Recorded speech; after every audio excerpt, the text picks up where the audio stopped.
नमस्कार, मैं हूं संजय शर्मा। आप देख रहे हैं 4PM न्यूज नेटवर्क। संडे का दिन होता है। आप सबको राजीव नारायण जी की भविष्यवाणियों का बड़ा इंतजार रहता है। पूरी दुनिया के लोग उनको देखते हैं, उनको सुनते हैं। कुछ लोग उनकी प्रशंसा करते हैं, कुछ आलोचना करते हैं, लेकिन चीज की चर्चा होनी चाहिए, व्यक्ति की चर्चा होनी चाहिए। तो राजीव जी चर्चा में बने रहते हैं। हर बार की तरह मैं फिर कह दूं इस बार की आपको ज्योतिष में रुचि हो तो देखिए प्रोग्राम, ना हो तो बिल्कुल मत देखिए। मेरी ज्योतिष में रुचि है, इसलिए मैं ये प्रोग्राम करता हूँ। राजीव जी पेशे से इंजीनियर हैं, लेकिन इंजीनियरिंग छोड़ के वो अध्यात्म की दुनिया में आ गए। काफी वेदों का, उपनिषदों का सबका अध्ययन किया, अध्यात्म का अध्ययन किया, ज्योतिष का अध्ययन किया और बहुत सारी भविष्यवाणी करने लगे। आज की भविष्यवाणी में मैंने उनसे बिहार के चुनाव का पूछा है। गवई साहब के ऊपर जो जूता कांड हुआ, ये मानसिकता क्यों बनती जा रही है देश में कि दलितों का इतना अपमान हो रहा है? क्या कोई ग्रह नक्षत्र ऐसे होते हैं? कौन है जो इस तरह का हिंसक माहौल करते हैं? बीजेपी का इसमें क्या रोल है? सरकार का इसमें क्या रोल है? बड़े ज्वलंत मुद्दे हैं, आप सुनेंगे तो मजा आएगा। आज उन्होंने उपनिषदों की और वेदों की भी बहुत सारी बड़ी व्याख्या से की हैं। मैं लेके चलता हूँ राजीव जी के पास। आपसे रिक्वेस्ट है कि चैनल को सब्सक्राइब करिए और ज्वाइन करिए। चलते हैं राजीव जी के पास। 4PM न्यूज नेटवर्क में आपका स्वागत है राजीव जी। मैं मुंबई के ऑफिस से आज ये प्रोग्राम रिकॉर्ड कर रहा हूँ। ये मेरा मुंबई का जूम में ऑफिस है। उस ऑफिस से रिकॉर्ड कर रहा हूँ, तो बहुत सारे सवाल हैं। मैं आपसे बिहार के चुनाव में के बारे में पूछूंगा आज कि आपकी गणना के हिसाब से बिहार का चुनाव बड़ा पेचीदा, बड़ा रोचक हो रहा है। वोट चोरी का मुद्दा पूरे दुनिया में गूंज गया। मैं देख रहा था दुनिया के बड़े से बड़े अखबारों ने लिखा है कि इंडियन डेमोक्रेसी में ये सब भी होता है। तो इससे मैं पूछूंगा कि ऐसा क्यों हो रहा है कि पूरी दुनिया में बदनामी हुई? बिहार में क्या होगा, इसके बारे में आपसे मैं अनुमान लूंगा। लेकिन शुरुआत में करना चाहता हूं, कुछ घटनाएं ऐसी हैं जो मेरे मन को बहुत आहत कर गई। जी। लोकतंत्र का सबसे बड़ा मंदिर जो होता है वो पार्लियामेंट या फिर सुप्रीम कोर्ट होता है। न्याय के लिए तो सबसे बड़ा मंदिर सुप्रीम कोर्ट ही है। आज भी अदालतों पे लोगों का बड़ा भरोसा है। दो लोगों में लड़ाई होती है तो लोग कहते हैं चलो मैं तुम्हें कोर्ट में देख लूंगा। यानी अदालतों का इतना सम्मान, इतना मान लोगों के मन में है। इस पार्लियामेंट के अंदर, भरी कोर्ट के अंदर, एक मानसिक विक्षिप्त व्यक्ति सीजीआई के ऊपर जूता चलाने की कोशिश करता है।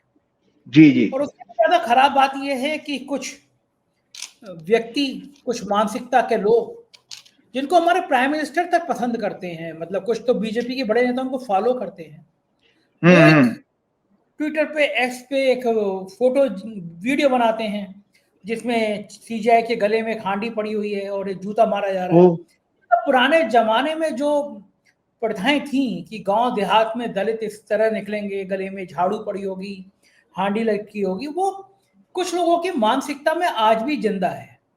दूसरा, वो जूता चलाने वाला व्यक्ति कह रहा है कि सनातन का अपमान होगा। मुझे तो नहीं लगता कि कोई सनातन ऐसा है कि अगर सीजीआई ने कह दिया कि भगवान विष्णु की प्रतिमा को लेकर कमेंट कर दिया तो हमारे ईश्वर इतने छोटे हैं या हमारी मानसिकता इतनी छोटी है कि किसी व्यक्ति ने कमेंट कर दिया तो हम उसको इस तरह हिंसक हो जाएंगे और फिर कहेंगे सनातन का अपमान है। ये जो पूरे देश का एक माहौल बना है, ये जो नफरत वाला माहौल बना है दलितों के प्रति, ये हिंसा का माहौल बना है, दलितों की उपेक्षा दिमाग में आ रही है। ये क्या कोई ग्रह नक्षत्र ऐसे होते हैं कि पूरे देश में इस तरह के लोग पैदा हो जाएंगे जो सनातन के नाम पर दलितों को बेइज्जत करेंगे, अपमानित करेंगे? ये है क्या? ज्योतिष शास्त्र में इसका जिक्र है क्या कि कोई समय ऐसा आएगा जब इस तरह दलितों को इतनी उपेक्षा की जाएगी, उनको मान सम्मान नहीं मिलेगा? पहले भी होता आया, लेकिन आपको लगता था कि अब इतना कम से कम समाज में जागृति आ गई है कि सब लोग बराबर के दर्जे से एक दूसरे को देखेंगे। लेकिन समाज में जहरीली मानसिकता आज भी है कि दलितों को सम्मान नहीं देंगे, उनको अलग करेंगे, उनको अलग स्थान देंगे। आपका क्या मानना है? मैं जानना चाहता हूँ कि ज्योतिष में ऐसा कौन सा ग्रह है तो कुछ लोगों को इस तरह के काम करने की प्रेरणा देता है, उकसाता है उनको कि उनकी बुद्धि खराब हो जाए और इस तरह की घटना करें? देखो, बहुत अच्छी बात आपने प्रश्न की। मेरे जो पहला प्रश्न किया कि ये अचानक कुछ समय से पहले भी होता रहा, बिल्कुल बात सच है। लेकिन सडनली आप देखिए कि कुछ एक महीने भर से कितना खराब चीजें हो रही हैं। और जहां जो सुप्रीम कोर्ट के चीफ जस्टिस के ऊपर है, ये व्यक्ति के ऊपर नहीं है संजय जी। दर्शकों, मैं आपके लिए बताता हूं कि आपने उस इंस्टीट्यूशन को अटैक किया है जो इंस्टीट्यूशन देश के सर्वोच्च नागरिक राष्ट्रपति को ओथ दिलवाता है। चीफ जस्टिस ऑफ इंडिया ही राष्ट्रपति को शपथ दिलाते हैं ना। तो आपने इसके पीछे की मानसिकता क्या है, क्यों हुआ, मैं ज्योतिषी कारण बता रहा हूं।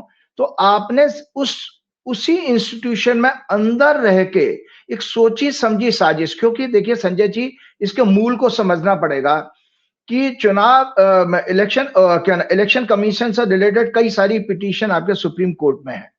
दूसरा, जस्टिस गवई ने अभी कहीं बाहर आउट ऑफ द इंडिया गए थे, तो वहां जाके उन्होंने बताया था कि भाई मेरा सबसे बड़ा सेटिस्फेक्शन एक बड़े जजमेंट के लिए रहा, बुलडोजर पॉलिटिक्स को उन्होंने जो डिमोलाइज किया।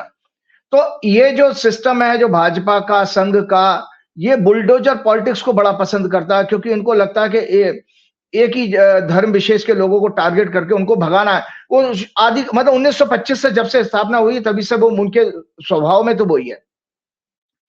तो संजय जी, सबसे बड़ी बात इसमें एक सोची समझी साजिश है कि आपने एक देश के सबसे सम्माननीय जो न्याय कहते हैं ना, जब आप कहते हैं जब सब कुछ अंधेरा छा जाता तो कहते हैं भैया हम कोर्ट के पास जाएंगे, वो हमें वहां रिलीफ मिल जाएगी। तो न्यायालय पर अटैक करने का अर्थ यह है कि आपने पूरे समाज को, पूरे देश को डराने का काम किया है।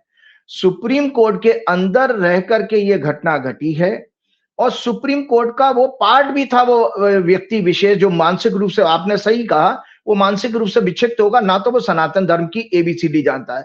बेशक वो 71 ईयर का हो गया, लेकिन पागल दिखाई देता है। तो उस व्यक्ति को पता ही नहीं। आज मैं उसको बताऊंगा कि सनातन धर्म क्या है। सनातन धर्म आज उन पाखंडी संतों को भी बताऊंगा जो बड़े बड़े आश्रम खोले बैठे हैं और देश के लोगों को भ्रमित और मूर्ख बनाते हैं। और आरएसएस भी जिस संतों की समाज फौज को लेकर चलती है, वो सब के सब नकली और ढोंगी हैं, जो कि देश को कोई भी, हमारी देश के जनरेशन को कोई सात्विक और ट्रुथफुल नॉलेज नहीं दे रहे हैं। तो संजय जी, वो इंस्टीट्यूशन पर अटैक करने का मतलब ये समझ रहे हैं कि आपके हर जगह पर एक खौफ पैदा कर दिया उन्होंने कि भैया जब हम सुप्रीम कोर्ट में जूता फिकवा सकते हैं, तो क्या ईडी, क्या सीबीआई, क्या इलेक्शन कमीशन, कोई भी दफ्तर अब बचा नहीं है, अछूता नहीं बचा। तो आपने एक तरह से सबको डरा दिया। लेकिन ज्योतिषी कारण क्या है, तो दर्शकों आप भारत की कुंडली में आ जाओ। इसमें स्पष्ट रूप से लिखा है, ये जब कुंडली आप अपनी स्क्रीन पे देखेंगे, तो इस कुंडली में मैंने आपको पहले ही बताया था कि 6 सितंबर से संजय जी, 6 सितंबर से जब मंगल की दशा शुरू हुई, मंगल की 8वीं, मंगल होता है हिंसा का कारक। किसी भी फॉर्म की वायलेंस हो, आप हाथ मारिए, जूता मारिए, कोई चीज फेंक के मारिए, गोली मार दीजिए, कुछ भी करिए, तो एनी फॉर्म ऑफ हिंसा, वो जो है उसकी मंगल की 8वीं दृष्टि 9वें घर पे जा रही है। और आप देखिए कितनी सटीक जो है एस्ट्रोलॉजिकल कैलकुलेशन है कि 1 महीने का समय अभी मुश्किल से हुआ है मंगल को आए हुए। 7 वर्ष का पीरियड है। 9वां घर सुप्रीम कोर्ट का होता है। मंगल की दृष्टि सुप्रीम कोर्ट के हाउस पर पड़ना और डेमोक्रेसी भी का भी कारक है। भाई आपने न्यायालय को कमजोर कर दो, डेमोक्रेसी खत्म। आपने चुनाव आयोग तो पहले ही कंट्रोल में कर लिया है, वो भी एक कॉन्स्टिट्यूशनल ऑफिस है। अब आपने न्यायालय पे अटैक किया कि न्यायालय से थोड़ा सा कहीं इनको हल्का फुल्का झटका लगता रहता, इसलिए ये डाइजेस्ट नहीं कर पा रहे थे। तो मंगल की 8वीं दृष्टि जो न्यायालय पे पड़ रही है, इसके कारण ये ऐसी घटना। और आपको दर्शकों याद होगा, बराबर मैं आपके प्रोग्राम में कहता हूं कि मंगल भारत की कुंडली का 12वें घर का स्वामी है। 12वां घर होता है ह्यूमिलिएशन का। तो एक तरह से देखिए पूरी एंटायर जुडिशरी के लिए ह्यूमिलिएशन है ये। क्यों आप चीफ जस्टिस पे आप अटैक कर रहे हो, तो उसके बाद के जज जो अगला चीफ जस्टिस बनने वाला वो भी डरेगा यार, बोलेगी यहाँ तो कुछ भी कुछ, मतलब देश में ऐसा आपने ऐसा देश बनाना, रिपब्लिक बना दिया जहां पे कुछ भी कुछ हो जाएगा, किसी भी दफ्तर का कोई प्रोटेक्शन है ही नहीं।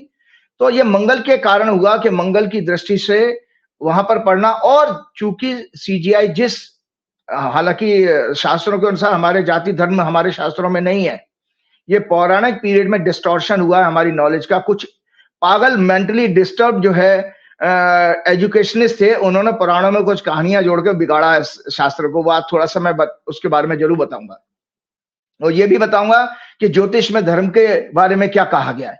तो संजय जी, ये मंगल के कारण होगा कि मंगल की 8वीं दृष्टि चूंकि न्यायालय पर पड़ रही थी, इसके कारण यहाँ पर न्यायालय पर यह अपमानजनक घटना घटी है और इसके दूरगामी प्रभाव होंगे, 7 वर्ष चलेगा। और मैंने किसी व्यक्ति विशेष से, देखो मुझे कहना नहीं चाहिए, लेकिन मैं अपने प्राइवेटली कुछ मित्रों से ये कह चुका था कि जजों के ऊपर कोई वायलेंट अटैक होने का योग दिखाई दे रहा है। मैं पहले ही बोल चुका था अपने साथी संगी साथियों को कि जजों के ऊपर वायलेंट अटैक होने का हो रहा है। इवन इलेक्शन कमीशन के अधिकारी जो संवैधानिक पदों पर बैठे लोग हैं, उनके ऊपर किसी तरह का असॉल्ट या पब्लिक अटैक होने का योग चल रहा है। आपके पिछले प्रोग्राम में 2-3 प्रोग्राम में मैं लगातार बार-बार कह रहा था, इसी मंगल की चौथी दृष्टि बच्चों के घर पर है, यानी स्टूडेंट्स के घर पर। तो छात्र आंदोलन मतलब जेन ज़ी का आंदोलन के लिए भी तैयार है। तो आप मतलब ब्यूटी देखिए संजय जी, ग्रहों के कारण ये योग तैयार हो रहे हैं आंदोलन के। अब इससे क्या है कि सीजेआई जिस कम्युनिटी को बिलोंग करते हैं, वहां पर उन लोगों में रोष पैदा हो रहा है। और बिहार में जो चुनाव है, आप लोगों को दर्शकों याद होगा, मैं बता देता हूं, 2015 का शायद चुनाव था, जब मोहन भागवत जी ने रिजर्वेशन से संबंधित कोई बयान दे दिया था और वो चुनाव बीजेपी बुरी तरह हार गई थी। तो आप देखिए कि मैं एक मिनट के लिए बस रोकूंगा आपको। जितना सीजीआई के ऊपर जूता फेंकने की घटना गंभीर है, उतनी हरियाणा में एक आईपीएस एडीजी अफसर का, इस तरह का अफसर का सुसाइड करना भी, उसको जाति सूचक शब्दों से कहा गया, उसको अपमानित किया गया। उसकी पत्नी भी आईएएस एडीजी के अफसर ने सुसाइड कर लिया, क्योंकि वो भी एक ऐसी जाति से ताल्लुक रखता है जिस पर लोग हमला कर रहे हैं। तो राजीव जी, कितना खौफनाक, कितना खतरनाक है। सॉरी मैंने आपको बीच में रोका, आप अपनी बात कंटिन्यू। बिल्कुल, मैं उस पर भी आता हूं, चूंकि मैं तो हरियाणा में ही रह रहा हूं, मैं जानता हूं। बहुत सारे आईपीएस अफसर सीनियर रैंक के, उन्हीं की रैंक के, जिन सज्जन ने सुसाइड किया उनकी रैंक के बहुत सारे अफसर मेरे जानने वाले हैं। तो संजय जी, आप सिस्टमेटिकली आप ये देखिए कि इनको डाइजेस्ट नहीं हो रहा है। पूरे संघ की मानसिकता देखिए, संघ जो है ब्राह्मण्स के द्वारा कंट्रोल्ड है। संघ में कोई दलित ये पचा नहीं सकते। बीजेपी में मुश्किल से वो बंगारू लक्ष्मण थे, वो बनाए थे शायद उन्होंने पार्टी अध्यक्ष, उनको भी कैसे करप्शन के केस में ह्यूमिलेट करके भगा दिया था, हटा दिया था। और ये राष्ट्रपति कोविंद बताए, वो भी एक नोशनल वैल्यू थी उनकी, कोई ज्यादा उनका असर नहीं है। राष्ट्रपति जो हमारी वर्तमान है, उनके बारे में भी मैं जानता हूं, दर्शकों सब पता है कि इस आदिवासी महिला का राष्ट्रपति, जो हमारी सर्वोच्च नागरिक है हमारे देश की, उनका कितना ये सम्मान करती है पार्टी। मूल रूप में जाना पड़ेगा, मूल रूप में दुष्टों को समझना पड़ेगा। जो दुष्ट प्रवृत्ति, राक्षसी प्रवृत्ति के लोग हैं, वो मूल रूप से भाजपा और संघ ही है। तो ये संघ की मानसिकता है, भाजपा की मानसिकता है। कि आपको याद होगा कि भूमि पूजन से लेकर के इन्होंने, जब नई पार्लियामेंट की बिल्डिंग की भूमि पूजन हुआ, नई पार्लियामेंट की बिल्डिंग बनी, उसमें राष्ट्रपति को नहीं बुलाया। जबकि आप अभिभाषण होता है राष्ट्रपति का, जब सदन शुरू होता है, तो सबसे पहले राष्ट्रपति का आप क्यों लेक्चर करवाते हो? तो इसका मतलब राष्ट्रपति सर्वोच्च है ना, दोनों सदन से ऊपर है। और आपका जो सेकंड नंबर इन कमांड तो राज्यसभा का सभापति भी होता है। तो ये, और उसके बाद इन्हीं आदिवासी महिला को, मतलब इनके, इसलिए दर्शकों को समझा रहा हूं और उसका फिर ज्योतिषी कारण बताता ही हूं कि इन्होंने आदिवासी समाज, दलित समाज के प्रति ये घृणा भाव क्यों रखते हैं, ये लोग क्यों रखते हैं? तो आपने देखा इन्हीं महिला को, इन्हीं वर्तमान राष्ट्रपति को उन्होंने राम मंदिर के टाइम में भी आउट कर दिया और खुद बैठ गए करने के लिए, जबकि देश का सबसे बड़ा कार्यक्रम हो रहा था। वहां पर देश का सर्वोच्च व्यक्ति तो आना चाहिए, किसी भी जाति का हो। और हमारे महात्मा गांधी जी ने तो छुआछूत के विरुद्ध एक आंदोलन छेड़ा था। उन्होंने तो कहा था छुआछूत के विरुद्ध, और ये दिखावे के लिए कर रहे हैं। तो संजय जी, बीजेपी की कुंडली को देख लीजिएगा। बीजेपी की कुंडली आप लोगों के पास है, फिर भी मैं दोबारा दिखा देता हूं। देखिए बीजेपी की कुंडली में, यहां पर दर्शकों देख लो, तीसरे घर में शनि है और राहु के साथ और मंगल के साथ है। मंगल छठवें घर का स्वामी है। तो छठवां घर जो संजय जी होता है, वो आंदोलन करने का और प्रताड़ना देने का भी होता है, मारपीट करने का भी। तो शनि का, और शनि है दलित का कारक। शनि जो रिप्रेजेंट करता है गरीबों को, शनि रिप्रेजेंट करता है दलितों को, शनि रिप्रेजेंट करता है, दलित मतलब वर्किंग क्लास, शनि रिप्रेजेंट करता है आदिवासियों को। तो इनकी मानसिकता उनको मारने पीटने की, दबाने की है। क्यों? क्योंकि मंगल जो है वहां पर छठवें घर का स्वामी, इस मिथुन लगन की कुंडली का जो भाजपा की है, 6 अप्रैल 1980 को बनी थी, वो उसके मंगल के और राहु के साथ। तो ये इनकी जमीनें कब्जा करने का, इसीलिए आपने देखा एक और ट्रेंड चला है, जो अमित शाह जी बार बार कहते हैं कि हम नक्सलवाद खत्म कर रहे हैं। दरअसल ये नक्सलवाद के नाम पर बेचारे बहुत सारे, सैकड़ों, मुझे कई सारे लोगों ने बताया, भाजपा के लोगों ने, कि सैकड़ों आदिवासियों की जमीनों पर कब्जा किया जा रहा है, उनको फर्जी एनकाउंटर में मार मार करके, क्योंकि वहां पर किसी उद्योगपति को उनको बसाना है, डेवलप करना है। तो संजय जी, अभी जो ये इंडिया के चार्ट से मैंने आपको एक्सप्लेन कर दिया। और सबसे बड़ी बात एक और चीज हम जब देखते हैं कि जब हमारे अंदर, मैंने आपको अक्सर कहा था, एक छोटा सा विषय भाजपा की हॉरोस्कोप को जो मैंने अभी आपको दिखाई थी, इनके अंदर नैतिक बल, जब हमारा नैतिक बल मर जाता है, नैतिकता जो है बेसिकली हम सभी जानते हैं कि सत्य निष्ठा, सेल्फलेसनेस, कंपैशन, दया करुणा, मतलब लोगों में भेदभाव न करना, और ट्रुथफुल रहना, हमेशा being truthful and honest in thoughts, words and action. ये आपकी सत्यनिष्ठा दिखाती, जो दूर दूर तक नहीं है। तो ना तो इस पार्टी में और आरएसएस में सत्यनिष्ठा है, ना दया करुणा है, क्योंकि कंपैशन चाहिए, तब आप भेदभाव नहीं करोगे, ये भेदभाव करना इनके जन्मजात है। तीसरा सेल्फलेसनेस, ये बेहद स्वार्थी लोग हैं, तो सेल्फलेसनेस तो हो ही नहीं सकती। चौथा है डिसिप्लिन, डिसिप्लिन नाम की आरएसएस में हो सकता है, लेकिन भाजपा में तो कोई डिसिप्लिन नहीं है। और पांचवा होता है यूनिवर्सल यूनिटी, मतलब वसुधैव कुटुंबकम कहते तो हैं लेकिन मानते कुछ नहीं है। तो भाजपा की हॉरोस्कोप में नैतिक बल अत्यंत कमजोर है, बल्कि छल कपट, अनैतिक और अधर्मी प्रयासों से सत्ता, पद, पैसा हथियाना, कब्जा करने के ग्रह योग है इनकी कुंडली में। और इनके तीसरे घर में जो अभी मैंने कुंडली दिखाई है, सभी पाप ग्रह हैं। चंद्रमा इनका नीच का संकट, कर्जा, काला धन के 6वें भाव में है। भोग विलासता का लॉर्ड शुक्र 12वें भाव में शनि की 10वीं दृष्टि से पीड़ित है, इसीलिए महिलाओं के प्रति ये पार्टी सम्मान नहीं करती। बुद्धि, विवेक और ज्ञान, धर्म के सभी के को जो रिप्रेजेंट करता है बृहस्पति, वो भी इनका पाप ग्रहों के प्रभाव है। सबसे ऊपर इस कुंडली का लग्नेश बुध 9वें घर में, 9वां घर भी राहु केतु के बीच में, 9th लॉर्ड भी पीड़ित है, तो इसलिए छल कपट योग है इनका, कपट योग इनकी कुंडली में आ रहा है। तो ये इसके कारण आप ऐसा व्यवहार देखते हैं कि जब किसी व्यक्ति के अंदर नैतिकता नहीं होती तो वो हर एक को पशु समाज समझता है।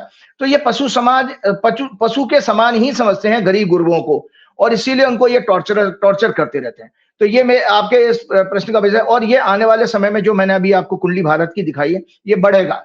और ये बढ़ेगा क्योंकि देखिए प्रकृति, हम सब, मैंने आपके पिछले प्रोग्राम में भी कहा था कि जब हमारे अंदर हताशा, निराशा बढ़ जाती है, हमें लगता है कि इन पापियों को सत्ता से कौन हटाएगा। तो मैं तो आश्वस्त था कि मुझे, तो मैं वेट कर रहा था मंगल की दशा शुरू हो। तो मंगल की दशा का मतलब है आंदोलन, तो अल्टीमेटली ये सत्ता से उखाड़ के फेंके जाएंगे। और ब्यूटी ये है, देखिए अभी जस्ट 2 दिन पहले नोबेल पीस प्राइज जो मिला, जिस लेडी को मिला, वेनेजुएला की जो डेमोक्रेसी एक्टिविस्ट है, वो तो नोबेल जो कमेटी है, प्राइज कमेटी है, उसने भी ये माना कि दुनिया में शांति केवल और केवल डेमोक्रेसी के जरिए हो सकती है। तो हर देश में जो डेमोक्रेसी के लिए काम कर रहा है, वहां पर शांति स्थापित कर सकते हो। हमारे देश में डेमोक्रेसी कमजोर हुई है। मैंने दर्शकों को हमेशा बताया कि भाई डेमोक्रेसी का मतलब क्या है। डेमोक्रेसी का मतलब आपका, फिर से मैं दोबारा क्योंकि ये आपकी आज की जनरेशन के लिए जानने योग्य जरूर है कि जब तक हम डेमोक्रेसी का, आपके अंदर ये कूट कूट करके मन में भर जाना चाहिए कि डेमोक्रेसी का मतलब क्या है। अगर आपके देखिए पार्टिसिपेशन नहीं है, आपके वोट का कोई महत्व नहीं है, तो आपका पार्टिसिपेशन खत्म, तो डेमोक्रेसी का मायने खत्म हो गया। और इक्वलिटी, मतलब डेमोक्रेसी में तो देखिए अभी आप भेदभाव कर रहे हो कि आपने चीफ जस्टिस, जो कि अपनी क्वालिफिकेशन, अपने कैलिबर से, अपने शिक्षा से, अपने टैलेंट से इस सर्वोच्च पद पे पहुंचे हैं, वो भी आपको हजम नहीं हो रहा है। वो किसी की रहमत से और किसी के सहयोग, मतलब सपोर्ट करने से नहीं पहुंचे गए। जो मोदी जी, तो सरकार ये चाहती थी कि जस्टिस गवाई उस पद पर ना पहुंचे। तो ये एक जो डेमोक्रेसी का सेकंड फीचर है, इक्वलिटी। प्रत्येक नागरिक का vote carries equal weight regardless of his और हर स्टेटस। तो यहां पर आप जब दलित में, आदिवासियों में, गरीबों में, पिछड़ा वर्ग में इस तरह के भेदभाव करते हो, तो आप किसी लोगों को समान नहीं समझते हो। और आपने इसीलिए जानबूझ करके ये SIR करा करके गरीब लोगों के और दूसरे धर्म के लोगों के वोट कटवाए, तो ये होगा। तीसरा अकाउंटेबिलिटी। अकाउंटेबिलिटी के नाम पर हम सब जानते हैं कि ये पार्टी और मोदी जी, अमित शाह, योगी जी बिल्कुल जीरो हैं। इनके अंदर टोटल घमंड है, केवल और केवल ये न्यायालय का काम करना चाहते हैं, इसीलिए बुलडोजर पॉलिटिक्स में बिलीव करते हैं। रूल ऑफ लॉ इनके अंदर कोई मान्य नहीं रखता है। अगर रूल ऑफ लॉ होता तो संजय जी याद करिए कि इन्हीं के शासन में मध्य प्रदेश में दो बरस पहले की घटना है कि जब किसी दलित के मुंह में किसी बीजेपी के, भाजपा के नेता ने जो है यूरिन किया था, पेशाब किया था। इन्हीं के शासन में मणिपुर में एक स्त्री को नेकेड सड़क पे घुमाया गया था।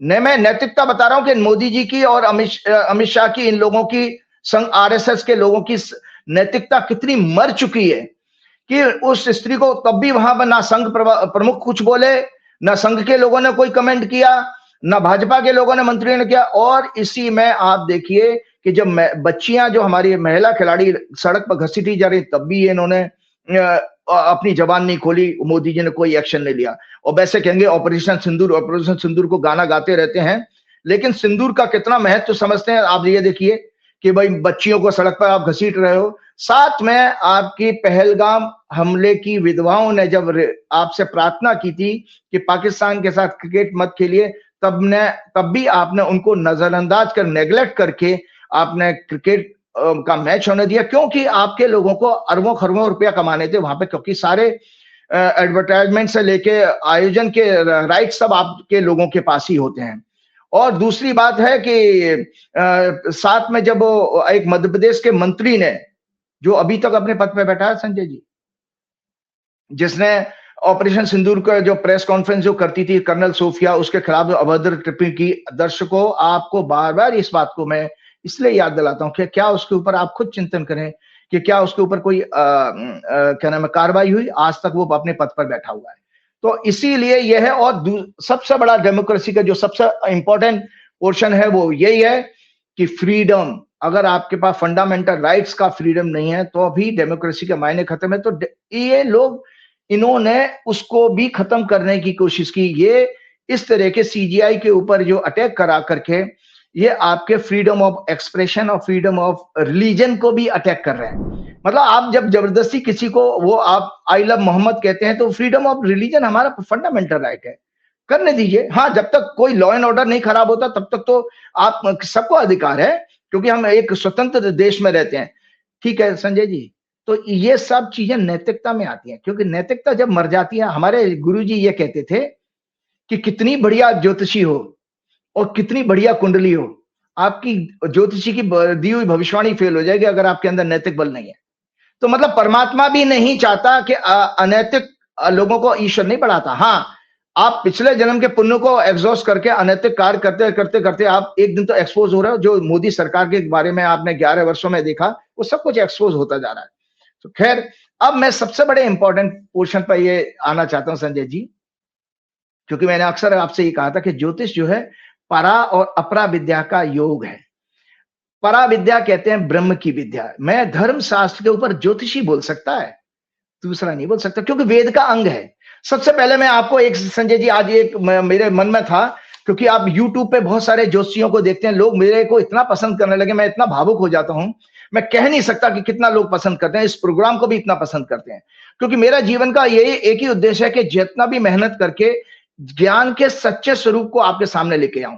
तो मैं आपको बता रहा हूं कि ज्योतिषी को क्यों बहुत बड़ा महान और पवित्र विद्या माना गया, जिसको बहुत सारे लोग खराब कर रहे हैं। कोई लाल किताब की प्रेडिक्शन देके 11,000 रुपए चार्ज कर लेता है और वो उपाय बता रहा है। देखिए, ज्योतिष में उपाय नाम की कोई चीज है। प्रारब्ध को, अगर अच्छा ज्योतिषी आपके प्रारब्ध को, मतलब डेस्टिनी को, कुंडली को पढ़ना नहीं आता, प्रारब्ध कहते हैं कुंडली को पढ़ना, तो वो अच्छा ज्योतिषी नहीं हो सकता संजय जी। तो वो आपको मिसगाइड कर रहा है, वो पूजाओं में उस तरह से आपको लूटने का प्रयास कर रहा है या डराने का काम कर रहा है। तो सबसे पहले आप ये समझ लीजिए कि ज्योतिष के 6 अंग क्या वेद हैं। क्योंकि मैं ये धर्म के ऊपर अभी बोलना, मैंने आपके पिछले प्रोग्राम में भी एक दो किसी की रिक्वेस्ट आई थी कि आप वेद के ऊपर बोलिए, तो मैंने आपके पिछले प्रोग्राम में कहा था कि चूंकि मैंने 2 वर्ष वेद का अध्ययन किया है, पारंगत तो नहीं हो सकता कोई इस जन्म में नहीं हो सकता, लेकिन उसके थोड़े बेसिक्स को मैं समझ पाया, तो वो मैं आपसे शेयर करता हूं। इसलिए मैंने 4 आश्रम आपके यहाँ समझाए थे पिछले बार में। तो संजय जी, वेद के 6 अंग हैं। वेद की संपूर्ण नॉलेज को 6 पार्ट में डिवाइड किया जा सकता है। तो ये राइटअप है, क्योंकि कोई चीज छूट ना जाए, इसीलिए मैं ये आपको पढ़ के बता देता हूं। वेदों के 6 अंग हैं। अंग कहते हैं लिम्स को, बॉडी के पार्ट। वेदों के शिक्षा क्या है? फोनेटिक्स, स्वर एवं वर्ण आदि का उच्चारण का ज्ञान शिक्षा में आता है। कल्प में रिचुअल्स का ज्ञान दिया गया है, कर्मकांड करने का। हवन, कर्मकांड केवल वहां पे हवन किया होगा, यज्ञ को कहा गया है। वेदों ने और दूसरे कर्मकांड नहीं माने हैं। आप दिवाली मनाइए, दशहरा मनाइए, था ही नहीं वेदों के टाइम में, वेदों के समय था ही नहीं। केवल कर्मकांड के आप यज्ञ करिए, हवन करिए। तीसरा है व्याकरण, ग्रामर, और आपको बताऊं कि शिक्षा को वेद की नाक कहा गया, नोज। कल्प को वेदों का हाथ, हैंड्स कहा गया है। व्याकरण, ग्रामर, उसको माउथ कहा गया है। निरुक्त कहते हैं etymology, study of the origin, development of words, meanings, forms and uses. कान, अगर जैसे डेवलपमेंट ऑफ वर्ड का मतलब आप समझ रहे हैं, सनातन शब्द आया तो सनातन शब्द की व्याख्या एटिमोलॉजी में की जाती है कि उस शब्द को डिस्क्राइब करना डिटेल में, उसके पूरा वाक्य बनाना, पैराग्राफ बनाना, ये एटिमोलॉजी का सब्जेक्ट है। तो वेद में कभी कभी संस्कृत के श्लोकों में छोटे छोटे संकेत दिए हुए हैं। उसी से आपको बता रहा हूं कि वेद कहता है कि जन्म से हम सभी शूद्र हैं। आप दूसरे शूद्र जाति बनाते हो, वेद का वाक्य है प्रथम ऋग्वेद का, जन्म ना जायते शूद्र। तो मैं आपको आता हूं, तो निरुक्त है etymology, study of the origin, development of words, meaning, forms, usages. और पांचवा है छंद, रेफर्स टू मीटर और rhythm, metrical structure of the hymns in poetry and literature, उसको पैर कहा गया वेदों का। और छठवां सबसे इंपॉर्टेंट पार्ट कहा गया ज्योतिष, मतलब चक्षु, आई कहा गया है। इसमें क्या आता है, यज्ञ का विधान, विशिष्ट काल की गणना, economy, psychology, sociology, political science, physics, chemistry, mathematics, all the knowledges which are used in the growth and prosperity of human beings. जितने भी सांसारिक विषय हैं हमारे जीवन चलाने के लिए, जीविका चलाने के, वो सारे के सारे वेद के छठवें अंग ज्योतिष के अंदर आते हैं। इसीलिए ज्योतिषी का हमारे जीवन में महत्व माना गया। तो जल्दी से मैं बताता हूं कि किस तरह के आप ज्योतिषियों को टीवी चैनल पर देख रहे हैं जो आपको मिसगाइड करते रहते हैं। हम सब, आपको ये जानना है, आपको देखना है कि कौन सत्य के ऊपर बात कहता है। तो शास्त्रों के अनुसार एक आध्यात्मिक और कल्याणकारी मार्गदर्शन करने वाले ज्योतिषी के गुण जो शास्त्र ने बताए हैं, उसको वह शेयर करके मैं आगे आपके प्रोग्राम में बढ़ूंगा। सबसे पहले हमारे शास्त्र कहते हैं कि वो मैथमेटिकल, उसके अंदर एबिलिटी होनी चाहिए, मतलब गणितज्ञ हो, उसको मैथमेटिक्स की अच्छी नॉलेज हो, डिलीजेंट लिंग्विस्टिक हो, उसको कई भाषाओं का ज्ञान हो, न्यायविद हो, judicial balance, so that he can synthesise conflicting indications of planetary witnesses and yet reach a sound judgement. Intelligent कहा गया कि बुद्धिमान होना चाहिए, इसलिए पांचवें घर से ज्योतिष देखी जाती है, पांचवें घर से आपका ईक्यू, आईक्यू देखा जाता है, intelligence level. Knowledge about geography, मतलब देश काल पात्र का नॉलेज होना चाहिए, the tradition and the culture and social condition, psychology and sociology का नॉलेज होना चाहिए। छठवां कहा गया योगी, उसको अपने इंद्रियों पर कंट्रोल हो, योगी साधक होना चाहिए।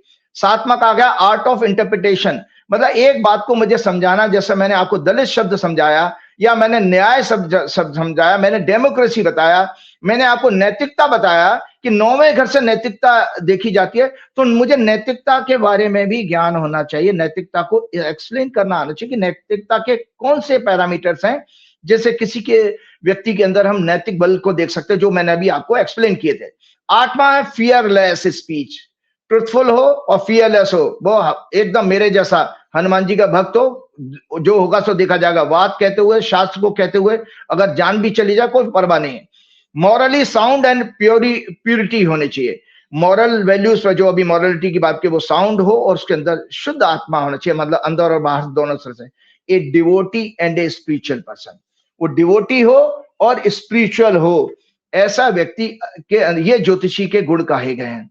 तो संजय जी, सबसे पहले जो मैं आपसे बात कह रहा था कि जो विषय आया कि भाई इन जिन सज्जन ने कोर्ट में खड़े होकर के कहा कि सनातन धर्म का इन्होंने हमारे सीजीआई ने अपमान किया, आज उस व्यक्ति को और मोहन भागवत को, नरेंद्र मोदी को, नाम लेके कह रहा हूं, अमित शाह को, योगी आदित्यनाथ जी को, और जितने भाजपा के समर्थक पाखंडी संत महात्मा है, बड़े बड़े आश्रम चला रहे हैं, आज छोटा सा मेरे जैसे हनुमान जी के भक्त ने छोटा सा प्रयास किया धर्म को, जाति वर्ण को समझाने का। उसके बाद मैं आज ज्यादा नहीं बोलूंगा, आपका समय नहीं लूंगा, मैं चाहूंगा कि छोटा प्रोग्राम करूं। तो ये सबसे पहले क्यों ज्योतिषी का क्यों ये विषय है, ज्योतिष का विषय है, इसलिए बता रहा हूं। ये कुंडली के काल पुरुष की कुंडली को देख लीजिएगा, ये काल पुरुष की कुंडली है दर्शकों, जो मेष लगन की होती है। इसमें लग्न मतलब पहला घर, पांचवा घर और 9वां घर, ये धर्म के घर कहे गए, जो वेद के अनुसार 4 पुरुषार्थ है, धर्म, अर्थ, काम, मोक्ष। तो पहले घर से धर्म, पांचवें घर से धर्म और नौवें घर से धर्म, और काम अर्थ आता पैसा। तो सेकंड हाउस पैसा कमाने का, छठवां हाउस पैसा कमाने का, और 10वां घर पैसा कमाने का होता। अर्थ के विषय यहां से देखने चाहिए, मतलब फाइनेंशियल प्रॉस्पेरिटी। तीसरा है उसको एंजॉय, वर्ल्डली सुखों को एंजॉय करने का, या इच्छाओं का, या कामनाओं का, वो काम त्रिकोण कहते हैं उसको, वो कहा गया थर्ड हाउस, 7th हाउस और 11th हाउस। और चौथा कहा गया मोक्ष। सो मोक्ष के लिए उन्होंने माना है 4th हाउस, 8th हाउस और 12वां घर। तो ये काल पुरुष की कुंडली मैंने चर्चा की। तो मैं आपको बता दूं, धर्म, आस्था, न्याय, ज्योतिष के अनुसार क्या है, ये राइटअप जरूर शेयर कीजिएगा, और ये राइटअप इन संत महात्माओं के पास भी लेके जाइएगा, और इसको पब्लिक डिस्कोर्स का विषय बनाइए। जगह जगह आप सोसाइटी की मीटिंग में बैठिए और इंस्टीट्यूशन में जाइए, उनको बताइए कि क्या आचार्य राजीव ने धर्म और जाति वर्ण के बारे में कुछ बताया था। तो संजय जी, मैंने बताया था, लग्न सिग्निफाई करता पहला घर, आपका फिजिकल बॉडी स्ट्रक्चर, यश, कीर्ति, जीवन का सुख, दुख, टोटल हेल्थ, बल, प्रभाव, इन्फ्लुएंस ऑन अदर्स, यानी ऑरा हमारा, अपमान, कलंक, ज्ञान, मान सम्मान, स्किन की क्वालिटी, करप्शन, स्वभाव एवं प्रकृति, मर्यादा भंग करना या मर्यादा का पालन करना, आत्मा, वातावरण और राजयोग, ये सारे लगन से देखे जाते हैं। मैं धर्म त्रिकोण समझा रहा हूं क्योंकि धर्म के ऊपर ही बात हो रही थी। 5वां घर है विजन, दृढ़ता, दृढ़ संकल्प, विनम्रता, बुद्धि, ज्योतिष, भक्ति, शालीनता, पाप पुण्य में भेद करने की क्षमता, परम संतोष, चिंतन, मनन, मंत्रणा, मंत्री बनना भी 5वें घर से। कोई भी व्यक्ति मंत्री बनेगा बिना 5वें घर के होगी नहीं, इलेक्शन जीत सकते हो। पूर्ण संतुष्टि, बच्चे, education, educational institution, fertility rate, आनंद की प्राप्ति, गहन अध्ययन, विचार शक्ति, जुआ, सट्टा, लॉटरी, स्टॉक मार्केट, मनोभाव की शुद्धता, मन की प्योरिटी भी 5वें घर से आती है। और संगीत, मनोरंजन, कला, मैनेजमेंट, लॉजिक, रीजनिंग, प्रेम करना, ये 5वें घर के। 9वां घर जो मैंने आपको बताया, सिग्निफाई पुण्य संचय, इस जन्म के पुण्य संचय एक्युमुलेट करोगे, अगले जन्म का उसी पर डिसाइड होगा कैसे घर में जन्म मिलेगा। पद, प्रतिष्ठा, स्पिरिचुअलिटी, कॉन्शियसनेस, चेतना, डिप्लोमेसी, न्याय, कॉन्स्टिट्यूशन, वर्च्यू, दया, करुणा, नैतिकता, सदाचार, राज्य या राजा से मान सम्मान, बड़े बड़े ऑफिसर से आपको ऑनर मिलना, वो भी यहां से। विदेश में यश यात्रा, तीर्थ स्थान, धर्म का विचार, भाग्य, इन्वेंशन, हायर नॉलेज और तीर्थ यात्रा। तो सनातन धर्म का अर्थ की बात मैं आज बता देता हूं, जो मैंने विषय वहां से शुरू किया था। विश्व के सभी फेथ और कल्ट्स, जो फेथ होते हैं और उसमें धर्म में फर्क है, दर्शकों मैंने हमेशा आपके प्रोग्राम में बताने की कोशिश की है। धर्म बेसिकली रूल ऑफ लॉ होता है, किसी कंट्री का रूल ऑफ लॉ, और एक रूल ऑफ लॉ नेचर का है और एक रूल ऑफ लॉ मानवता का है। देखिए धर्म के, संजय जी, धर्म का अर्थ बेसिकली रूल ऑफ लॉ है, वो नेचर का होगा, देश का होगा, हमारे व्यक्ति अलग अलग देशों का, और संपूर्ण मानवता के लिए होगा। उसका पालन करना, उसका सभी फेथ में, मतलब जितने भी रिलीजन है सभी में बराबर से व्याख्या की गई है। वो इस्लाम में भी बताया गया है, वो क्रिश्चियनिटी में भी वही चीजें बताई गई हैं, वही सिख धर्म में, बौद्ध धर्म में, सब कहा गया। मैं जब अभी अमृतसर गया था तो वहां पर भी वो काम, क्रोध, लोभ शत्रु हैं आपके, ये वहां पर उनकी गुरुवाणी चल रही थी, उसमें गुरुवाणी में, गुरुमुखी में बोल रहे थे। तो विश्व के सभी फेथ कल्ट्स के अनुसार धर्म is the rule of law for all being regarded as duty, the basic principles of cosmic और individual existence. So dharma are the moral, ethical laws of nature, geopolitical and constitution of the country and the justice. तो देखिए धर्म, संजय जी, उस व्यक्ति ने, वो कह रहा सनातन धर्म, और कैसी दोहरी बातें करता है, कथनी और करनी में फर्क देखिए कि आपका पता है कॉन्स्टिट्यूशन का सबसे बड़ा सर्वोच्च ऑफिस है हमारा सुप्रीम कोर्ट, और न्यायालय भी है, तो वो धर्म के प्रतीक है। तो उसने जूता फेंकने की कोशिश जो की है वो संपूर्ण धर्म के ऊपर अटैक किया है। मतलब सनातन धर्म को, एक व्यक्ति सनातन धर्म का नाम लेकर सनातन धर्म के ऊपर ही अटैक करा। वो सीजीआई गवई से उसका कोई लेना देना नहीं था। सो महाभारत के अनुसार dharma is for the stability of society, country, maintenance of social order and general wellbeing and progress of humankind. Whatever conduces to the fulfilment of these objects is known as dharma. Rigveda जानते हो क्या कहते हैं? हम जाति धर्म की बात करते हैं संजय जी, इसी में स्टेटमेंट है ऋग्वेद का, वेद का पहला वाक्य है, एकैव मानुषी जाति, एकैव मानुषी जाति, मनुष्य मनुष्य की एक ही जाति है। वेद क्या कह रहे हैं? मनुष्य की केवल एक जाति, 4 जातियां है ही नहीं। So means all beings are of the one race.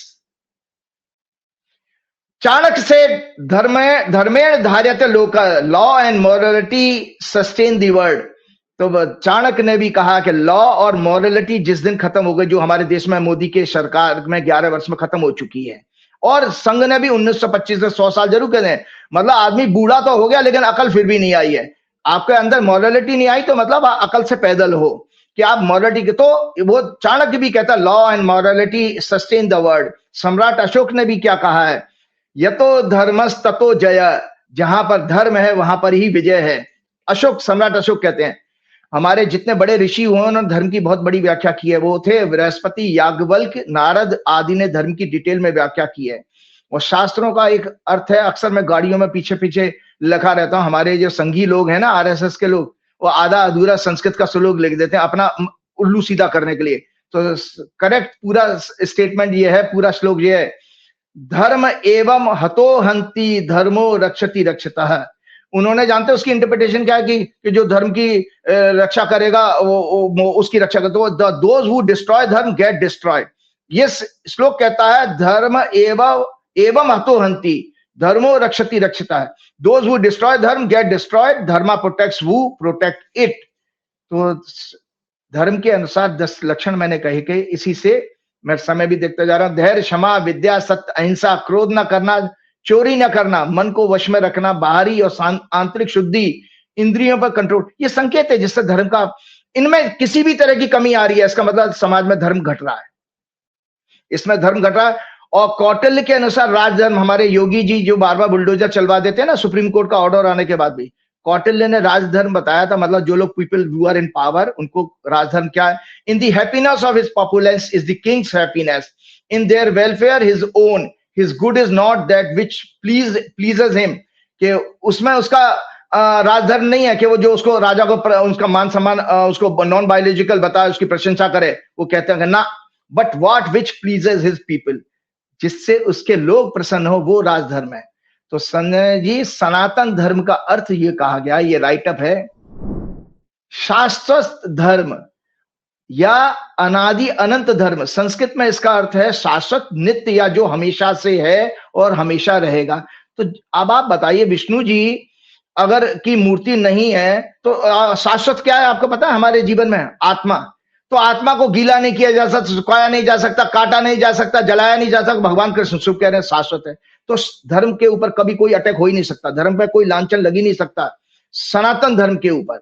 सो सनातन धर्म encompasses the moral, spiritual and philosophical teaching found in the Vedas, Upanishad, Bhagavad Gita, Ramayana and other scriptures. ये धर्म, कर्म, मोक्ष, आत्मा, विश्व के साथ एकता, जैसे विश्व के साथ सनातन धर्म की व्याख्या है ये संजय जी, कि जो धर्म, कर्म, मोक्ष, आत्मा और विश्व के साथ एकता जैसे विचारों पर जोर देता है, वह यह न केवल पूजा अर्चना बल्कि जीवन जीने का एक समग्र तरीका है जो सत्य, अहिंसा, करुणा और आत्म साक्षात को महत्व देता है। सनातन धर्म क्या कह रहे हैं? और आप हिंसा दिखा रहे हो, जूता मारने की बात कर रहे हैं कि सत्य, अहिंसा, करुणा और आत्म साक्षात। क्या बीजेपी और संघ इसका प्रसारण करते? ना। So Sanatan Dharma is a way of life that inspire humanity to follow the path of eternal truth and morality. अब आपको जाति के बारे में बता देता हूं। ये संजय जी जो मैंने कहा था, ये है जाति। ये देखिए वेदों का पहला वाक्य है। वेद कहते हैं जन्मना जायते शूद्र संस्काराद द्विज उच्चते। वेदों के अनुसार जन्म से पहले हमारे 3 संस्कार हैं, टोटल 16 संस्कार है मृत्यु तक। तो वेद कहते हैं कि जन्म से पैदा होने के समय हम सभी शूद्र हैं। शूद्र का मतलब है इम्प्योर है। शूद्र का मतलब बेसिकली इम्प्योरिटी से जोड़ा जाए, मेहनत करने वाले लोग माने गए। तो जब आप वेद के भाग पे चले जाइए तो यहां तो जाति ही खत्म, सारे टॉपिक को खत्म कर दिया। तो वो कहते हैं जैसे जैसे हम संस्कारों का पालन करते हैं, 16 संस्कार, जिसमें आपका पाणी ग्रहण संस्कार आपका 15वां होता, विवाह करना, और मृत्यु संस्कार होता है। तो संजय जी इससे हमारी प्योरिटी होती है, एक स्ट्रक्चर हमारी लाइफ को मिलता है, पढ़ने का, स्टूडेंट बनने का, अच्छे नागरिक बनने का। संस्कारों का मतलब यही था कि हम अच्छे नागरिक बने, अच्छे गृहस्थ आदमी बने, अच्छे माता पिता, अच्छे पिता पुत्र, ये सब बने, ये एक चीज है। तो ऋग्वेद के अनुसार, और आप सोचिए भगवान में जो भी कहा, तो जो ऋग्वेद का श्लोक है, ब्राह्मणस मुख मासीत बाहु राजन्य कृत उरु तदस्य यद वैश्य पदभ्याम शूद्रो अजायते। इसकी मैं व्याख्या आज अगले श्लोक प्रोग्राम में जरूर करूंगा डिटेल में, क्योंकि लंबा हो जाएगा प्रोग्राम। लेकिन अंत में जो हमारे शास्त्र, जो सनातन शास्त्र ये कहते हैं, शूद्र का अर्थ वो कहा गया है कि जो भी लोग परिश्रम सेवा का कार्य करते हैं, मतलब जो हार्ड वर्किंग का काम करते हैं, वो उस कैटेगरी में, लास्ट कैटेगरी में जाना है। शूद्र का अर्थ श्रम सेवा से माना गया है, और कार्य करने की क्षमता और श्रम है शूद्र। ये राजीव जी, ये पंडितों का मूर्ख बनाने का धंधा है। शूद्र बाकायदा आप जाति में चिन्हित करते हैं, शूद्रों को अपमानित करते हैं, कहते हैं कि ब्राह्मण है, शर्मा है, त्रिवेदी है, चतुर्वेदी है। ऐसा लगता है ये विष्णु जी के कहीं से अवतार हैं, और किसी के नाम के आगे ये तक कहा गया है बलिया में कि साहब दलित सिंह नहीं लगाएगा अपने नाम के आगे। तो प्रैक्टिकली कहाँ हो रहा है? प्रैक्टिकल में तो मनुवाद, मनुस्मृति को ये कहा गया कि अब ये ब्राह्मण ही ब्राह्मण है, शूद्र एक दुआ भी है, बहुत ज्यादा कहा गया है, तक जे सब ताड़न के अधिकारी ढोर। नहीं, वो ताड़न शब्द आप ब्राह्मण लोग उसका अर्थ का अनर्थ करके बता देंगे, समझा देंगे, और प्रैक्टिकली समाज में बिल्कुल उल्टा होता है राजीव जी। हर हालत में कई पंडित जी आ गए तो उनका सम्मान अलग होगा, कोई दलित आ गया तो आज भी समाज में नीचे बैठेगा। तो ये कहाँ की, अगर कोई धर्म ग्रंथ ऐसा है जिसको पढ़ के समाज में विषमता इतनी आ जा रही है, फिर उस धर्म ग्रंथ का मतलब क्या है? उस मनुस्मृति का मतलब क्या है? उस मनुस्मृति में अगर ऐसी बातें की गई हैं तो उसका फिर अर्थ ही क्या रह जाता है? फिर तो अर्थ अनर्थ है। देखिए, बिल्कुल आपने कहा कि आज के कंटेस्ट में मैं स्वयं कह रहा हूं कि मनुस्मृति बेसिकली इलॉजिकल नॉलेज है, इलॉजिकल, जिसका कोई लॉजिक नहीं है, बकवास है, और उसको कहीं फॉलो नहीं करना चाहिए। क्योंकि मनुस्मृति कहां से आई है? भगवान कृष्ण से पहले हो गए क्या? वेदों से पहले हो गई थी मनुस्मृति क्या? मनु ठीक है ब्रह्मा के पुत्र थे, लेकिन पहले वेद आए ना, पहली फर्स्ट नॉलेज है। जब वेद कह रहे हैं कि जन्म ना जाए थे शूद्र है, कि जन्म से सभी शूद्र हैं, तो हम सभी शूद्र, तो ब्राह्मण क्षत्रिय और वैश्य कहां से बना दिया आपने? और उसके बाद अभी गीता लेकर के आ रहा हूं, ये गीता है, और गीता का चैप्टर का श्लोक में लिखा है, ये आप देखिएगा, जरूर शेयर कीजिएगा। गीता के भगवान कृष्ण कहते हैं चैप्टर 4 में श्लोक 13 में, और ये जानते हो जब मैं गीता कब लेके गया था? आपका न्यूज 24 में है, जब हमारे आदित्यनाथ जी ने 2018 के चुनाव में, शायद राजस्थान के चुनाव में, हनुमान जी को दलित कह दिया था। तो उस दौरान उस समय जो है ये व्याख्या करने के लिए, तो मैंने देखिए एबीपी न्यूज पे, न्यूज 24 पे मैंने डिफेंड किया था हनुमान जी को, इसलिए हनुमान जी मेरे साथ हैं, और कोई आपका साधु संत बीजेपी पे अटैक करने नहीं आया था। मैं वहां पे पोथियां लेकर गया, रूबिका लियाकत कहती है पंडित जी आप तो पूरी अपनी लाइब्रेरी लाए हैं। तो मैंने कहा हाँ जी बिल्कुल, क्योंकि मुझे आज आपको समझाना है कि कहां पर हमारे जाति धर्म हमारे ग्रंथों में है ही नहीं। तो इस श्लोक में चैप्टर 4 का श्लोक 13 क्या कहता? चातुर्वर्णम मैया सृष्टम गुण कर्म विभागश तस्य कर्तारम अपि मां विद्यक कर्तारम अव्ययम। द 4 ऑर्डर्स ऑफ डिवाइन, भगवान क्या कहते हैं Krishna? The 4 orders of society, ब्राह्मण, क्षत्रिय, वैश्य और शूद्र, आर क्रिएटेड बाय मी। भगवान कह रहे हैं आर क्रिएटेड बाय मी, भगवान ने बनाए हैं। लेकिन क्या है? Classifying them according to the gunas prominent rajoguna, satoguna और tamoguna, in each and appropriating corresponding duties to them through the originator of this creation, know me the immortal Lord to be a non-doer। भगवान ने इसमें ये कहा था कि ये मैंने 4 जो वर्ण बनाए हैं, क्लासिफाई किया है, वो गुणों के आधार पर किया है, ना कि जन्म से किया है। हम लोग क्या समाज में फैला रहे हैं? जन्म से है। और गुण का मतलब है मेरे अंदर एक्शन है, मैं स्पोर्ट्स, मैं आईएएस की तैयारी कर रहा हूं, मैं आईपीएस की तैयारी कर रहा हूं, मैं पॉलिटिक्स में एंटर कर रहा हूं, तो मेरे क्षत्रिय गुण है मेरे अंदर, क्योंकि इसको, पॉलिटिक्स को और ब्यूरोक्रेसी को क्षत्रिय कैरियर माना गया है। तो भगवान कहते हैं कैरियर के हिसाब से आपका अंदर वो गुण आते हैं। ठीक है, छत्री का मतलब होता है जिसके ऊपर छत्र होता है, मतलब लाल बत्ती, जिसको आप देसी भाषा में समझ सकते हो। तो भगवान ने यह कहा कि वो आपके उस गुणों के कारण है, और दूसरी ड्यूटीज के कैसा कर्म करते हैं उसके हिसाब से। लेकिन भगवान तो यहां साफ साफ डिनाई कर रहे हैं कि जन्म से तो कोई क्या नाम है क्षत्रिय ब्राह्मण होता नहीं है। ये तो सब, ये बाद में मैंने इसीलिए तो कहा ना, कुछ शिक्षाविद ऐसे थे जिन्होंने अपना स्वार्थ सिद्ध करने के लिए इसमें पूरे पुराणों में गंद गंद भर दिया, इसमें डिस्टॉर्ट करके स्टोरी जोड़ी है, उससे खराब किया है। और भगवान चैप्टर 18 भी पढ़िए, श्लोक 42, 43, 44 में, श्लोक नहीं पढ़ूंगा, जल्दी बताता हूं। तो ब्राह्मण का मतलब उन्होंने ये कहा कि जो भी आदमी व्यक्ति, देखिए मैं आपको बता देता हूं, आप पत्रकारिता, जर्नलिज्म, एडवोकेट्स, जजेस, प्रीचर, काउंसलर, एडवाइजर, प्लानर, कथावाचक, एस्ट्रोलॉजर, ये सभी ब्राह्मण होते हैं। अब कोई भी शर्मा लगाए, तिवारी लगाए, गुप्ता लगाए या सिंह लगाए, अगर वो ये काम करेगा ब्राह्मण है। क्योंकि जो हमने वेद का वाक्य कहा था पहले ऋग्वेद में, वो ये कहता ब्रह्म के मुख से जो उत्पन्न हुए, इसका लॉजिक क्या होता है? मुख से कोई पैदा हो सकता है क्या? इलॉजिकल बात है। जब मैंने वेदों से मैंने अपने टीचर से जब काउंटर क्वेश्चन किया, तो उन्होंने कहा राजीव जी आपका प्रश्न सही है, इसका अर्थ यह है जो मुख का इस्तेमाल करके अपने जीविका को चलाते हैं, ओरेटरी पावर। आप जर्नलिज्म में क्या ओरेटरी पावर है? वकील को भी बहस करनी पड़ती है, जज को भी ऑर्डर देना पड़ता है, इसलिए ये सब ब्राह्मण के कर्म कहे गए हैं।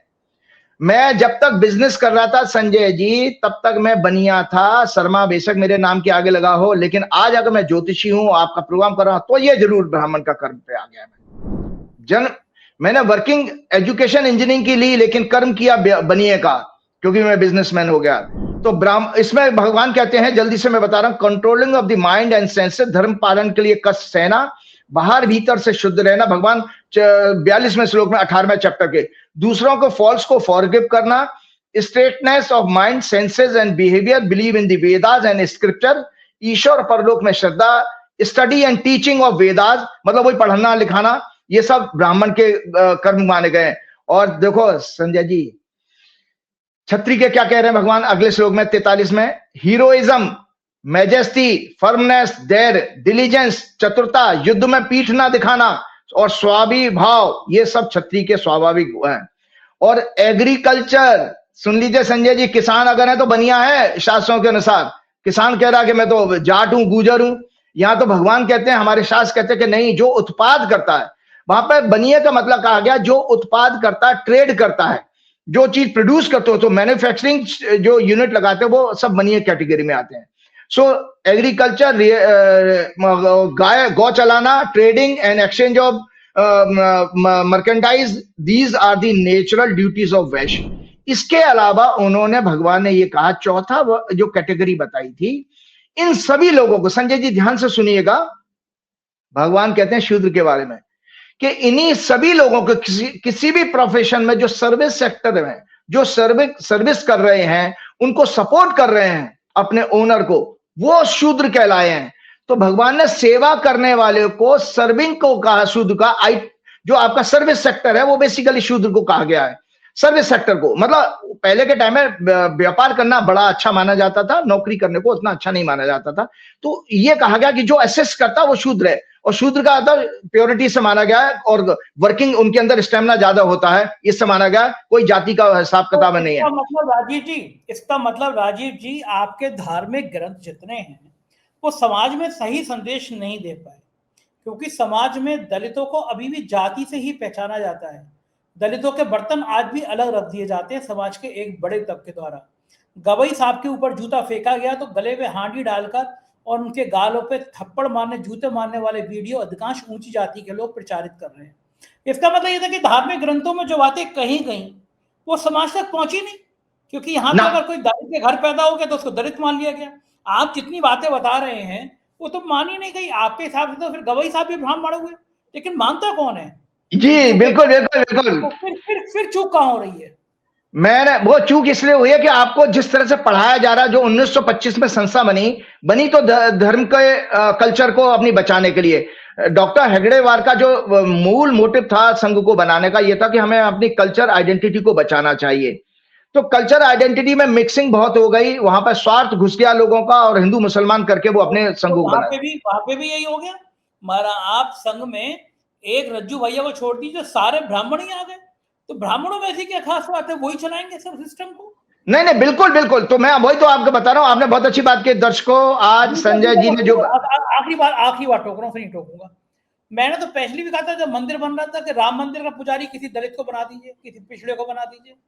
आप क्यों नहीं बनाएंगे? मंदिरों के पुजारी ब्राह्मण ही क्यों होंगे? राम मंदिर का, काशी के मंदिर का, मथुरा का कि जिसने ब्राह्मण कुल में जन्म लिया वही होगा, दलित क्यों नहीं हो सकता, ये भी बता दीजिए। नहीं, बिल्कुल बिल्कुल, क्यों नहीं हो सकता? मैंने तो आपको कहा ना भाई, जिसने गुरुकुल में शिक्षा ली, मैंने अगर वेद अध्ययन किया है, और ये भी बता, वेदों ने कहीं नहीं कहा, आपको बता देता हूं, ये सब भ्रांतियां फैला गई मनुस्मृति नाम के डॉक्टर्ड डॉक्यूमेंट्स में। ये बेसिकली मिक्सिंग करके मनुस्मृति खड़ी करी गई है, लेकिन वेद पढ़ने का सबको अधिकार था, गुरुकुल में जाने का सबको अधिकार था। तो इसीलिए अगर आपने गुरुकुल में जाकर के अध्ययन किया बाकायदा शास्त्रीय कोर्स का, तो आप किसी भी जगह पर आप पैदा हुए तो आप पुजारी बन सकते हो। आपके प्रश्न का जवाब है, अगर आपने, क्योंकि आप प्रॉपर कोर्स तो करोगे ना, कोर्स करके आप जैसे हमारे जस्टिस गवई हैं, वो निश्चित रूप से, मैं दर्शकों आज आप सारी दुनिया के सामने चौंकाने वाली बात कर रहा हूं कि जूता फेंकने वाला भी, चूंकि वो वकील है, उस ईश्वर के गीता के अनुसार वो भी ब्राह्मण है, और जिसपे जो चीफ जस्टिस है वो भी ब्राह्मण है, क्योंकि वो ब्राह्मण के भगवान कृष्ण के गीता के चैप्टर 4 के श्लोक के अनुसार जस्टिस गवई ब्राह्मण है। ये आज बात आपके सामने मैं कह रहा हूं। और भगवान ने एक और बात से आपका देखो समाधान कर दिया। ये लास्ट श्लोक देखिएगा संजय जी, जब मैं आपको बता रहा हूं, मेरे से तर्क में कोई क्योंकि मेरे 5वें घर में मंगल बैठा तो तर्क तो मेरा जबरदस्त मजबूत है। जब ईश्वर आपसे ये कहता है, दर्शकों आज सारे लोग चिंतन करना, इस प्रोग्राम को देखने के बाद दो 3 बार सब लोगों को देखना चाहिए समय रहते हुए आपको, कि जब आपका वेद कहता है जन्मना जायते शूद्र, कि जन्म से हम सभी शूद्र हैं, ठीक, वहां पर एक आपकी सारी जाति खत्म कर दी उन्होंने, एक ही है जाति, और वेद आपका यह भी कहता है मनुष्य की एक ही जाति है, ठीक।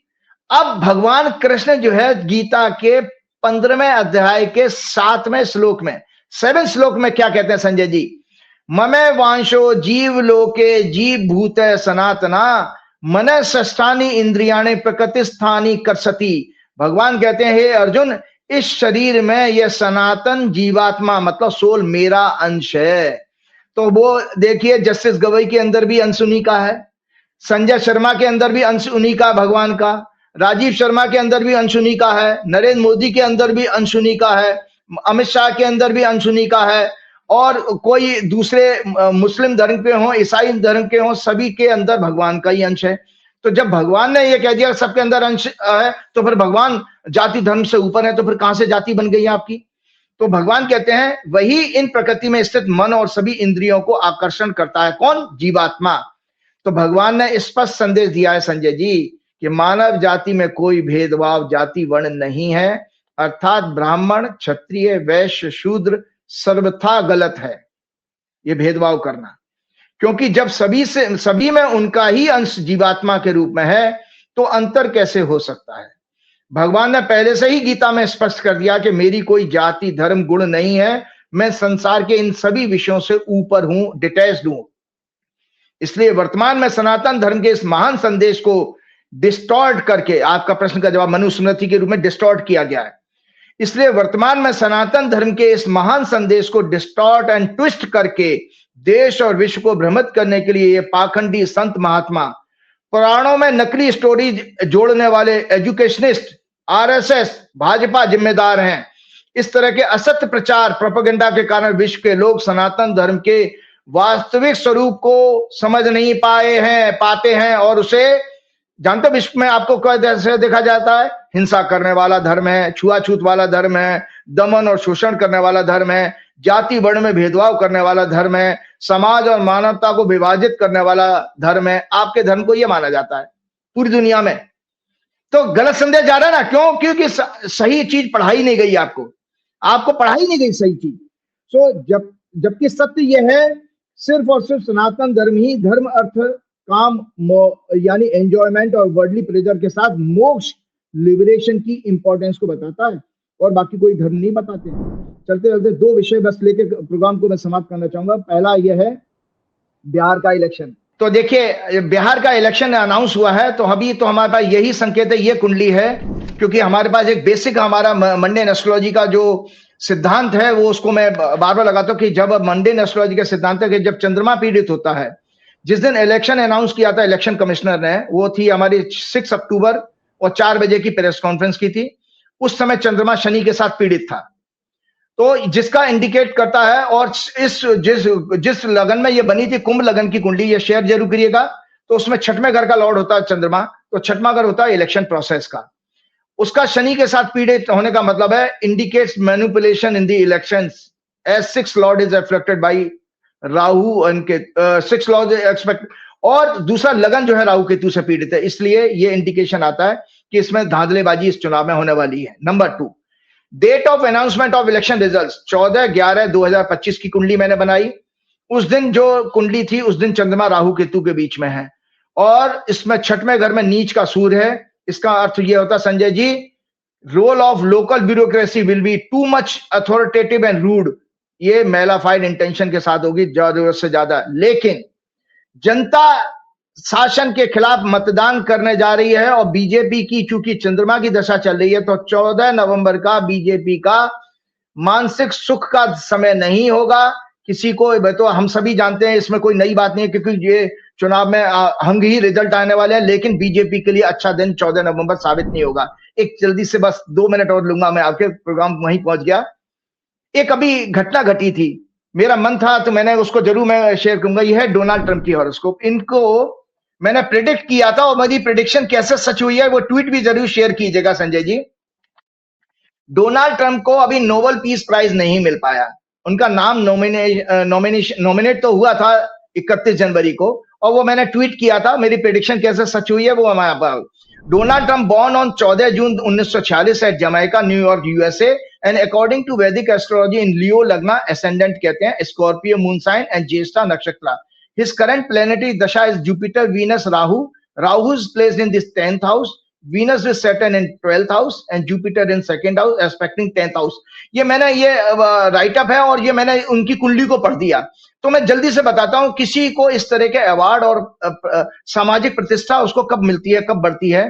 तो 7वां घर बताया गया 7th house. 7th house signify recognition, public honour, transiting Rahu, जो अभी गोचर का राहु था कि जिस दिन नोबेल प्राइज अनाउंस हुआ उस दिन की ये कुंडली है कि राहु जो है उनके 7वें घर में गोचर कर रहा था और उसको ट्रांजिटिंग जुपिटर देख भी रहा था। जुपिटर की महादशा चली है, ज्योतिष के विषय ज्योतिष जानने वाले समझते हो। So Jupiter is aspecting it from 11th house of big achievement, 9th house represents fortune, higher purpose, and 10th house denotes career, fame, public status. 10th Lord Venus is debilitated. उस दिन ये जरूर था, एक छोटी सी वीकनेस थी कि 10वें घर का स्वामी नीच का था और लगने से इनका सूर्य भी शनि के प्रभाव में 8वें घर से जा रहा था। तो यहाँ पे एक छोटा सा वीकनेस दिखाई दे with lagna lord Sun and both are aspected by 6 lord hurdles and 7th lord Saturn from the 8th house. Jupiter aspects on Rahu and 7th house in transit indicates amplifying fame, recognition and unconventional success. ये Donald Trump को दिखाई दे रही थी और मैंने जो prediction, उस दिन चंद्रमा उच्च का था, 10वें घर में ही था and 10th house and was aspecting his natal चंद्रमा also.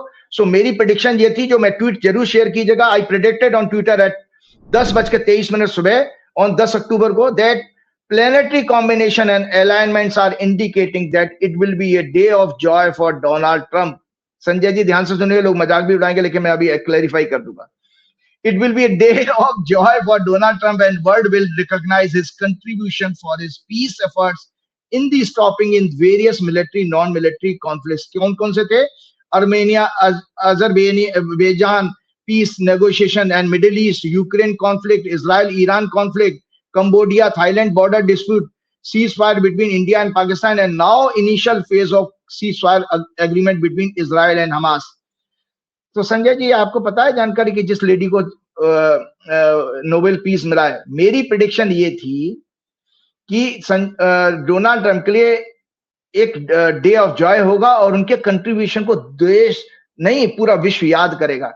तो संजय जी आपको पता है मैं टाइम्स ऑफ इंडिया का कोट ये पढ़ के बता रहा हूं, ये 2025 Nobel Peace Prize awarded the Venezuelan democracy activist Maria Corina. She united Venezuela's opposition behind her before the 2024 presidential election. It was a rigged election, but Maria was quick to dedicate. So Maria ने क्या किया? She dedicated this award to Donald Trump. Sanjay ji उसने ये Twitter किया, वो tweet देखिएगा, उसने ये अवार्ड, अपना पीस अवार्ड, डोनाल्ड ट्रंप हंस रहे थे, मैंने कहा था भाई दुखी होने का, उसने देखिए नोबेल पीस प्राइज कमेटी ने हीरो माना उस मारिया को और मारिया ने अपना सुपर हीरो माना। डेडिकेशन किसको कहते हो आप अपने सुपर को? सुपर हीरो किसको? डोनाल्ड ट्रंप को। So dedicated this award to Donald Trump. Earlier, Donald Trump has called for Venezuelan dictator Nicolas to give up office. Nobel Committee praised her tireless work promoting democratic rights for the people of her country and for her struggle to achieve a just and peaceful transition from dictatorship to democracy. इस committee ने जो कहा है संजय जी, वो ये कहा था कि डेमोक्रेसी ही किसी भी देश के, दुनिया के हिस्से में पीस लेके आ सकती है। तो संजय जी, छोटी सी टेक्निकल चीज ये थी, डोनाल्ड ट्रंप ने हंस के, उसमें वीडियो है, ये कहा था कि मुझे नहीं पता था। डोनाल्ड ट्रंप का ये नॉमिनेशन में उनके ये जो इसकी टेक्निकल चीज ये है कि ये नोबेल पीस प्राइज है, जो भी प्राइज है वो प्रीसीडिंग ईयर के कार्य के लिए दिए जाते हैं। संजय जी ध्यान से सुनिएगा, आप पत्रकार हैं, आप अपनी किसी चीज को समझ भी सकते हैं। ये प्रीसीडिंग डोनाल्ड ट्रंप 20 दर्शकों, डोनाल्ड ट्रंप ने ओथ ली थी 20 जनवरी 2025 को। 31 जनवरी 2025 लास्ट डेट थी नॉमिनेशन की, 11 दिन का गैप था। जबकि इस अवार्ड की कमेटी में रूल्स ये कहते हैं कि पिछले वर्ष में आपने जो कार्य किया उसके लिए इस साल का अवार्ड दिया जाएगा। तो डोनाल्ड ट्रंप को तो कार्य करने का, जो डोनाल्ड ट्रंप ने अभी कार्य किया वो उनके अगले पीरियड में जाएगा। तो इसीलिए डोनाल्ड ट्रंप ने उसको एडमिट किया है कि उस लेडी ने जिसने प्राइज जीता था उसको 2024 के कार्यों के लिए मिला है, ना कि 2025 के लिए।